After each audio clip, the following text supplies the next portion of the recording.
Hello, আসসালামু আলাইকুম। আশা করি সবাই ভালো আছেন, সুস্থ আছেন। তো ভাই বাংলাদেশ এমন একটা দেশ, মাঝে, মাঝে মনে হয় যে বাংলাদেশে জন্মগ্রহণ করে পাপ করছি অনেক।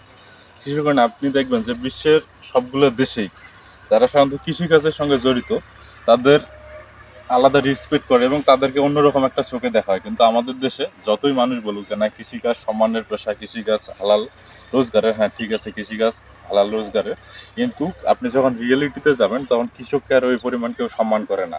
অথচ যারা চাকরিজীবী বা কর্পোরেট লাইফে কাজ করে, দেখেন যে তাদের যদি বেতন ঠিক মতো না বাড়ে বা বেতন যদি সময় মতো না হয়, তারা কিন্তু আন্দোলন করে।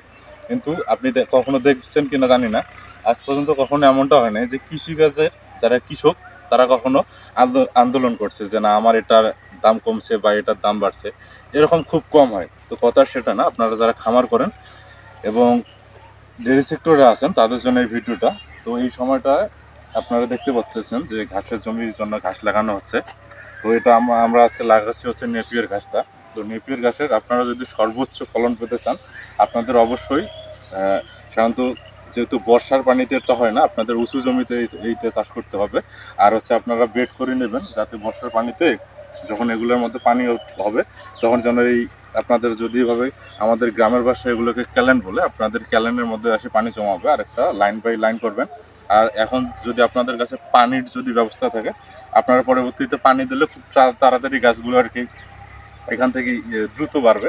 আর যদি না থাকে তাহলে আপনারা ম্যানুয়াল পদ্ধতিতে যেমনি হোক আপনারা পানি দেবেন। আর একটা কথা বলতে চাই ভাই, আমার ভিডিওগুলো আপনারা যারা দেখেন ফার্মনের ভিডিওগুলো, আপনাদের যদি ভালো লাগে আপনারা চ্যানেলটি সাবস্ক্রাইব করবেন। আর যদি আপনার মনে কোনো সংশয় থাকে বা আপনার যদি কোনো সন্দেহ থাকে বা আপনার আমার কথাগুলো যদি আপনাদের ভালো না লাগে, আপনাদের জন্য কমেন্ট বক্স খোলা আছে। আমি বারবার এই কথাটা বলি, খুব পরিশ্রম করে কাজ করি।